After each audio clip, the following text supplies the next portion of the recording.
देखो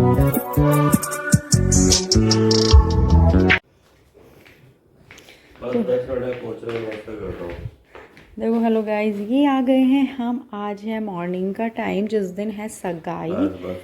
और देखिए विशिस और ये बात कर रहे हैं हलवाई से। और इन्होंने ना मुझे मैं ना रात हम 3 बजे सोए हैं और सुबह मुझे 7 बजे मैं उठ गई थी, मेरी आँख खुल गई। उसमें भी इनको तभी से लगा यार चाय बना के लेके आओ, क्योंकि मेरे को जल्दी जाना है, मैं ऐसे ही चला जाऊँगा। एक नखरा इनका होता है ये वाला कि तुम लगी रहना अपने काम में, मैं तो छोड़ के चला जाऊँगा क्योंकि मुझे उस टाइम तक चाय नहीं मिली। तो मैं इनके लिए चाय बना के लाई हूँ और ये आराम से बैठ के चाय पियेंगे और हम नीचे काम करेंगे, क्योंकि आज मावस करनी है। आज मावस भी है तो हम उसकी तैयारी पे लगेंगे, किचन क्लीन करके फिर हम लगता है, क्योंकि रात ना हम वहाँ से बहुत लेट आए थे, भाजी वगैरह रेडी की थी, सारे डब्बे वगैरह, उसके बाद आके अपना थोड़ा सा काम किया था। 3 बज गए थे सोते सोते और सुबह उठ गए हैं। आज ये फंक्शन तो बहुत सारी थकावट हमें फेस पे नज़र आने वाली है। टाइम ही नहीं मिलता है और बहुत ज़्यादा नींद और थकावट और टेंशन हो रही है कि हम कैसे लगे। सर मैं कैसी लगूंगी आज, बताइए सर। देखिए इन्हें बताने के नाम पे ऐसी हालत हो जाती है। बीवी के लिए तो एक वर्ड नहीं खुल सकता। हाँ कोई और हो तो अभी तारीफ़ के पुल बांधे जाएंगे, बस बीवी की तो कोई कमियां ही बताई जा सकती हैं, तारीफ़ नहीं की जा सकती। और देखिए आप लोग बताइए, लो मैंने इनका किया था फेशियल, लड़का चमक गया है। देखिए लड़का शाइन कर रहा है। मैंने इनका फेशियल किया था, ब्लीच की थी, लड़का का रंग वंग ढंग वंग सब चमक गया। वरना कोई बोलता बीवी तो इतनी चमकी हुई है, हस्बैंड देखो ध्यान ही नहीं दिया गया। तो इसीलिए तुमने कभी चांद देखा है? रोज चमकता है। रोज रोज देखती हूँ मैं। और ओहो हमारे सर पे चांद नेचुरल भगवान ने बना के। तो ये अपने सर के चांद वाली बात कर रही है, मैं सोची आप फेस की बात कर रहे हो। ये लो। तो भैया अब इनको नाश्ता देके हम नाश्ता थोड़ा बाद में करेंगे, पहले हम किचन को क्लीन करेंगे, नीचे जाएंगे और फिर आपको पूरा डे का दिखाऊंगी आज क्या क्या होता है, आज कैसे कैसे काम होते हैं। मुझे तो अभी से ऐसा लग रहा है कि टाइम बहुत कम है, जल्दी जल्दी करना पड़ेगा सारा कुछ, लास्ट मोमेंट तक भी रह ही जाता है कुछ ना कुछ। और सबसे बड़ी टेंशन हो रही है मैं कैसी लगूंगी। सुना मैं कैसी लगूंगी। आप लोग प्लीज़ कमेंट करके ज़रूर बताइएगा कि मैं सगाई में कैसी लग रही हूँ, अच्छी लग रही हूँ, बेकार लग रही हूँ। अभी की हालत दिखा देती हूँ। तो देखिए अभी की हालत तो ये है, बिल्कुल देखो आपको ना थकावट फेस पे दिख रही होगी, बहुत ज़्यादा थकावट हो रही है, नींद तो बहुत आ रही है। और मेरी पता नहीं क्या ही प्रॉब्लम हो रहा है ना, आँखों में बहुत दिक्कत हो रही है। ऐसा मन करता है कि बस आँखें बंद करो सो जाओ, बहुत ज़्यादा। और देखिए मेहंदी ना हमने लगवाई थी एक दिन पहले, ठीक है, यानी कि कल नहीं लगवाई तो उससे एक दिन पहले लगवाई थी। और इसलिए लगवाई थी कि ना मेहंदी का जो कलर है ना वो जिस दिन सगाई है उस दिन बहुत अच्छा आएगा। इवन मेरे मेहंदी का रंग अच्छा आता भी है। पर इस बार क्या हुआ है देखिए, मेरे को इतने बर्तन करने पड़ रहे हैं, इतने बर्तन। जैसे ही किचन में एंट्री करो ना तो बर्तनों का ढेर। और बर्तनों में सबसे ज़्यादा क्या मिलेंगे आपको, ग्लासेस, क्योंकि बच्चे पानी पीते हैं, ग्लास एक रखा फिर दूसरा लेंगे फिर रखेंगे, ग्लास ग्लास ग्लास। तो बहुत सारे बर्तन बर्तन बर्तन करने में ना मेरी मेहंदी छूट गई है। आज और बचा लो, फिर बस फंक्शन के बाद तो ये साफ़ ही हो जानी है। पहले ये डर था कि हम शादी और सगाई के बीच में ना टाइम है 10 डेज़ या 12 डेज़ का है डिफरेंस। तो ये था कि क्या रिमूव हो पाएगी या रह जाएगी, पर ऐसा लग रहा है ये आज भी चल जाए। क्योंकि देखिए एक तो लाइट कलर आया, भैया ने पता नहीं कैसा लगा, ऊपर से मेहंदी मतलब पानी का इतना ज़्यादा काम हुआ ना कि ये बिल्कुल लाइट पड़ गई है, देखिए। और मुझे मेहंदी का ना बहुत ही ज़्यादा शौक है। जैसे जो लोग मेरे ब्लॉग देखते हैं ना उन लोगों को पता होगा कि मेहंदी मुझे बहुत अच्छी लगती है, और डार्क वाली। तो यहाँ देखिए लाइट हो गई है, या तो पति का प्यार कम हो गया है या मेहंदी वाले की मेहंदी नहीं थी रचनी, दो ही हो सकते हैं। आप बताइए पतिदेव जी आपका प्यार कहाँ है? हमारे पतिदेव ये बैठे हैं, देखिए ये कहाँ है, ये बैठे पतिदेव जी। हमारी मेहंदी का रंग बहुत लाइट आया है, क्या बताएंगे क्यों आया है ये? देखो जो रही प्यार वाली बात, वो तो था ही नहीं कभी। अरे ये फिर किसके अच्छा मेरे पापा मुझे बहुत प्यार करते हैं। क्योंकि ऐसा बोला जाता है कि शादी से पहले अगर आपके घर वाले, आपके पापा आपके बहुत प्यार करते हैं ना तो आपका रंग डार्क आता है, तो शादी के बाद हस्बैंड के लिए बोला जाता है। तो यानी कि मेरे पापा मुझे बहुत प्यार करते हैं, वो ऐसे भी बहुत प्यार करते हैं मुझे। मैं अपने घर में सबसे छोटी हूँ और यहाँ पे मैं सबसे बड़ी हूँ। तो ये मेरे घर के छोटे दामाद हैं और मैं इनके घर की बड़ी बहू हूँ। तो इसीलिए पहले डार्क आता है। तो देखो तुम्हारे और मेरे रिश्ते में ओहदा किसका बड़ा? तुमने मुझे नीचे दिखा दिया, लेकिन मैंने तुम्हें ऊंचा दिखाया। नीचे क्या दिखाया मैंने तुम्हें? छोटा बना दिया ना। तो ये क्या बात है, मैं छोटी तो छोटी ही हो गई ना। मतलब तो छोटा बना दिया ना। ओहो हो, तो बड़े होकर कौन सा हमें यहाँ पे वो सीट मिली है वो वाली।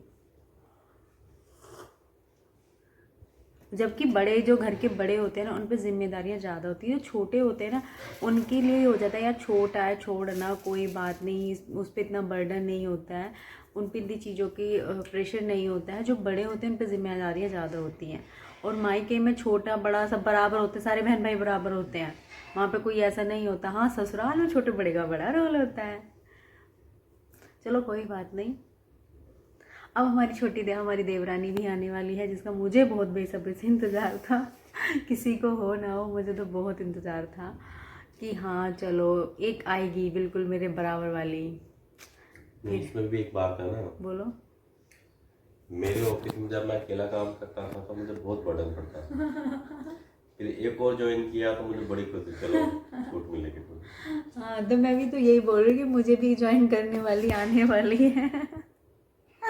अभी तक क्या लगता था ना कि एक ही होता है कि मेरे को ना, मैंने जो भी मेरे व्लॉग देखते हैं उनको मेरी ज़्यादातर चीज़ें पता होगी कि मेरे को ना किचन में अकेले काम करने में मज़ा नहीं आता। इवन मेरे को ना काम से कोई इशू नहीं कि काम हो ना हो, बट कोई साथ में रहे, इवन वो मुझसे बात करता रहे, हंसी मजाक चलता रहे, तो मेरे को काम फटाफट हो जाता है। तो पहले मैं इनसे बोलती थी कि यार तुम ऑफिस से आते थोड़ी देर किचन में आ जाया करो, काम हो जाता है। कभी कभार कि आते भी हैं, बाकी इनका भी अपना एक रूटीन होता है कि सुबह आप ऑफिस जा रहे हो तो आप किचन में नहीं रह सकते हो, आपको भी मन करता है कि आप आराम करो। तो अब क्या होता था ना, पहले मंजू दी थी शादी से पहले, तो वो मोस्ट ऑफ रहती थी किचन में, कराती थी वो हेल्प वगैरह।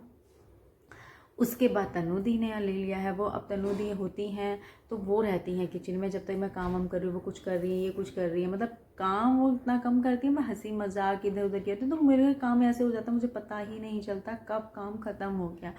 तो अब मुझे उसके लिए वो मिल जाएगी कि हाँ एटलीस्ट साथ में तो रहेगी, हंसी मजाक चलता रहेगा, बातचीत चलती रहेगी।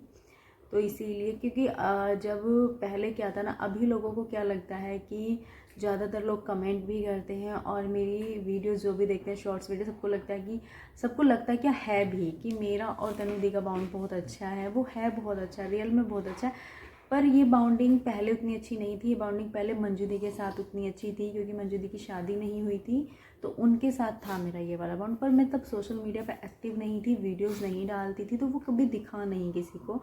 अब जब तन्नू दी आई है मंजू दी की शादी के बाद, जब मंजू दी की शादी हो गई तो फिर मैं बहुत अकेली सी हो गई थी। मुझे कोई चाहिए था तो तन्नू दी थी, फिर तन्नू दी ने वो ही बिल्कुल जो मंजू दी का था ना, वो सेम तन्नू दी आ गई और वैसे ही होगा। गलत बोल रही हो, मैं बहुत अकेली थी, मुझे कोई चाहिए था, क्या मतलब है? तो अकेली थी मतलब? तुमने ही बोला, सुन लो। क्या बोला मैंने? क्या बोला? मैंने वैसे बोला कि अकेला फील हुआ कि मतलब भाई मंजू दी थी वो हमेशा साथ रहती थी, तुम हमेशा साथ थोड़ी ना रहते हो। एक होता है ना कि एक एज का एक होता है फैक्ट कि वहाँ पे आप किसी भी लेवल का हंसी मजाक कर सकते हो। मम्मी से उस लेवल का हंसी मजाक नहीं हो सकता, कुछ हस्बैंड से भी उस तरह की चीज़ें नहीं होती। पर हाँ, एक नंद और भाभी का जो रिश्ता बहुत अच्छा होता है, तो वहाँ पे बहुत सारी ऐसे टॉपिक पे बात हो जाती है जैसे आप एज ए फ्रेंड से बात कर सकते हो। तो वहाँ पे पहले मंजू दी थी, उनसे मैं बहुत अच्छे से थी, मेरा बाउंड बहुत अच्छा था, उनकी हंसी में आज भी बहुत अच्छा है। बट अब शादी हो गई है, उनके ऊपर भी थोड़ी जिम्मेदारियाँ हैं और अब उनकी बेटी भी हो गई है, तो उनका आना भी थोड़ा सा कम होता है। पहले तो वो आ भी जाती थी, और जब वो ससुराल चलेगी तो वहाँ से उनकी ससुराल भी थोड़ी दूर ही है, नोएडा में है, तो यहाँ वहाँ से यहाँ नहीं आ सकती हैं कोई भी शॉपिंग के लिए किसी के लिए। तो तन्नू दी हैं और तन्नू दी का मेरा बाउंड अच्छा है, तो वो लोग इसलिए ज़्यादा दिखता है कि सोशल मीडिया पे हम बहुत ज़्यादा हैं। हम वीडियोस, दोनों को शौक भी बहुत है, हम दोनों को है, तन्नू दी को और मुझे बहुत शौक है वीडियोस बनाने का। तो ये बाउंड ऐसा है, तो मेरा बाउंड सबके साथ बहुत अच्छा रहा, ऐसा नहीं है। हाँ, विजेता दी के साथ थोड़ा सा था क्योंकि मेरी शादी मुझसे पहले हो गई थी और मेरी उनके बाद शादी हुई है। पर वो उनसे भी मेरा अच्छा खासा बाउंड है, इतना बेकार नहीं है। बट हाँ, एक उनसे कम होता है क्योंकि उनका ऑफिस भी होता है और उनका एक शादी पहले हो गई थी तो इतना नहीं हो पाया। पर मंजू दी से अच्छा था और फिर तन्नू दी से है। अब आने वाली हमारी देवरानी, उनके साथ अच्छा बाउंड होगा हमारा। और अब देखिए पति देव चल हटा दूंगी ना वो, और बहुत सारी बातें हो गई हैं। कभी इनकी जोड़ी देखना, एक मोटू पतलू की जोड़ी लगती है। मोटू पतलू की? किसी मेरी और तन्नू दी की? नहीं, उनको मोटी नहीं कह सकते, वो हेल्दी है और मैं पतली हूँ। मुझे हाँ, तो मोटू पतलू की भी ऐसी है, तुम देखो ना जरा कार्टून, पता चले तुम्हें। तो बस आप लोगों का ऐसे ही प्यार बना रहे और हम लोगों की ऐसी ही बाउंडिंग बनी रहे, आगे भी ये बाउंडिंग अच्छे से चलती रहे। तो अभी हम लगते हैं काम करने के लिए। बहुत सारी बातें हो गई हैं सुबह सुबह, चलते हैं काम करने। और ये चल दिए हैं अपने काम से। और ये हमारे रूम का मैं आपको दिखाती हूँ, मैंने अपना रूम भी नहीं दिखाया था। तो ये रूम का ना, सुनो ये बता, तो देखिए ये मेरा रूम है। जिन लोगों ने पहले रूम देखा होगा ना, वहाँ पे क्या था, ये ओपन था सारा कुछ, और ये अलमीरा आपको दिखती थी, इधर ड्रेसिंग दिखता था। तो ये पूरा कवर्ड कर दिया है और ये पूरा ऐसे ऐसे बंद हो जाता है। ये पूरा गेट है, अभी रूम फैला हुआ है तो उसको इग्नोर कीजिए। तो ये पूरी वॉल है और ये पूरी वॉल पे ना जो वाइट वॉश है और जो भी डिज़ाइन है, ये सब हमारे पति देव ने किया है, इनका माइंड था। और मैं आपको अंदर दिखा देती हूँ। अभी ना क्या हुआ, ये है अंदर का। अभी थोड़ा काम रहता है क्योंकि एकदम शादी का टाइम था, घर पे आने वाले फंक्शन। और ये पूरी डोर्स बनाई गई हैं, ये सब है, इसमें सब में सामान रखा है। और यहाँ पे भी बनेगी, अभी ये बना करेंगे। और पूरा ये इधर का मैं दिखा देती हूँ। यहाँ देखिए अभी रूम फैला हुआ है, ये बेड है, ये बेड को भी पूरा किया गया है दोबारा। ये सब हस्बैंड ने किया है क्योंकि ये बेड जिन लोगों ने देखा होगा मेरी वीडियोज़ में, पुराना बेड था। बेड पुराना ही है ये, बट इसका ये जो क्या बोलते हैं इसको, बैक हैंड क्या बोलते हैं, ये पूरा ठीक किया है। नीचे का ये पूरा अच्छा से किया है। ये मेरा ड्रेसिंग है जो ऐसा नहीं था, अभी नए तरीके से किया गया, इसको अभी और मैनेज किया जाएगा। और ये है हमारा जिस पे हमें टीवी लगाना है, जो भी बोलते हैं, कैबिनेट बोलते हैं आई थिंक इसको। तो ये है, और ये पूरा मुझे बहुत ही प्यारा लगा है। अभी पूरा मैसी मैसी है। यहाँ पे ना पूरी वॉल पे फ़ोटोज़ थे और ये देखिए ओपन हो जाती है ये ऐसे। ये सब मेरे पति देव जी ने बनाया है अपने हाथों से। और ये पूरी डोर बनाई गई हैं, यहाँ पे भी सामान रखने का है, आप कुछ भी सामान स्टोर कर सकते हो। तो काफ़ी स्टोरेज है यहाँ पे। और देखिए ये पूरा रूम ऐसे है। ये वॉल मुझे बहुत अच्छी है। पहले इस वॉल पे ना फ़ोटोज़ थी, सबकी फ़ोटोज़ थी। अब इस पे फ़ोटो, यहाँ पे कर्टेन लगेंगे, अभी कर्टेन लगी नहीं है। तो पूरा रूम अभी रेडी नहीं है क्योंकि एकदम से सडन से फंक्शन आ गया। आज सडन से नहीं आया था, काम चल रहा था, पर काम धीरे धीरे ही चलता है जब सेल्फ करते हैं तो उस हिसाब से। और ऋषि देखिए यहाँ पे सोया हुआ है। और ये वाली भी जो थी ना, ये पुराने रूम में थी, इसको भी पूरा इन्होंने ठीक किया है। ऐसे नहीं थी, एक कंप्यूटर की टेबल थी, इसको ऐसे डोर्स लगे हुए थे, यहाँ पे कीबोर्ड का था, वो पूरा हटा के अब ऐसा किया गया है। और ये सारा कुछ हस्बैंड जी का माइंड है, उन्होंने ही किया है। और ये मुझे रूम की सबसे प्यारी वॉल ये लगती है और सेकंड वॉल ये लगती है। अभी थोड़ा और रूम सेट होगा। और वैसे ये यहाँ पे अभी उठा नहीं है। और अभी हम चलते हैं नीचे।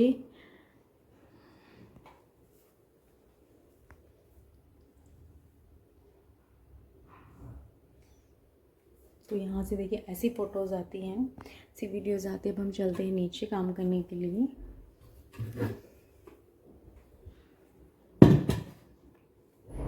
ये देखिए बर्तन ही बर्तन। और इधर बन रही हैं रोटियाँ पापा जी के लिए नाश्ते में, और ये चाय बन गई है। और मैं करूँगी ये बर्तन साफ़, फिर होगी किचन साफ़, फिर होगी मावस, फिर मावस पूजेगी आज उसके बाद। तो चलिए हम करते हैं बर्तन। बस अब डर लग रहा है कि मेहंदी हल्की ना पड़ जाए मेरी।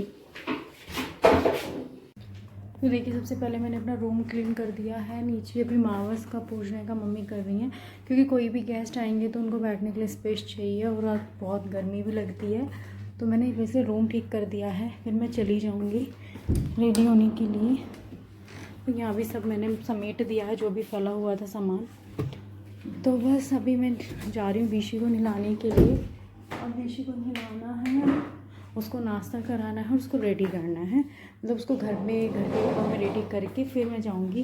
क्योंकि फिर मेरी टेंशन थोड़ी कम हो जाएगी कि विशु को खाना वाना खिलाती। सबसे ज़्यादा टेंशन होती है उसके खाने की। वो जितना बड़ा होता जा रहा है उतना ही वो खाने पीने से लेज़ी है पहले से ही। तो उसको खाना वाना खिला के रेडी होके तब मैं निकलूँगी यहाँ से। पहले रूम यहाँ नीचे जाके किचन देखती हूँ, वहाँ का थोड़ा सा करना है बस। इस चार्जर की बैटरी भी नहीं है मेरे फ़ोन में। और ये विषय आके यहाँ पे लेट गया है, ऊपर से आया है। अब इसको नाश्ता कराना है और इधर पूजा हो गई है और ये मेरा बैग पैक हो गया है पार्लर जाने के लिए। इसमें मेरा सारा सामान है। और इधर मैं दिखाते ही हूँ अभी नहीं तो अभी मावस नहीं पूजी है क्योंकि अभी खीर बन रही है। जब खीर बन जाएगी तब मावस पूजेगी। और ये देखिए बर्तन फिर से दिख गए हैं। बर्तन देख के मुझे अपनी मेहंदी याद आ जाती है कि रहेगी नहीं शाम तक, मुझे ऐसा लग रहा है। और अभी मैं विशी को नहला भी नहीं सकती हूँ। क्या चश्मा कहाँ है? ये लो। चलिए तो बस अब विशी को नहलाना, विशी को पहले खिलाना है फिर नहलाना है और फिर विशी रेडी होगा। ये कौन सा शेक पिया जा रहा है? ये बनाना विद आइसक्रीम। काजू बादाम लेना हो तो रहेगा। काजू वो मिक्स होके तब अच्छे लगते हैं, ऐसे अच्छे नहीं लगते। तो यहाँ का ये शीशा मैंने क्लीन कर दिया है और ये पूरा रूम मैंने ठीक कर दिया था। इन्होंने फिर से इसमें अपनी शर्ट, ये यार ये गंदी है क्या? मैं पहनूंगा 8 दिन तक बस। पहनोगे तो ऐसे मत फैलाओ ना। यहाँ पूरा साफ कर दिया मैंने। ये फिर आ रही हैं फैला रही हैं। आइसक्रीम खा लो स्पून के साथ। अरे स्पून तो लाने में भूल गया। और जब भी किचन में एंट्री करेंगे तो बर्तन हमें ज़रूर मिलेंगे। इनके बिना ना किचन अधूरी लगती है।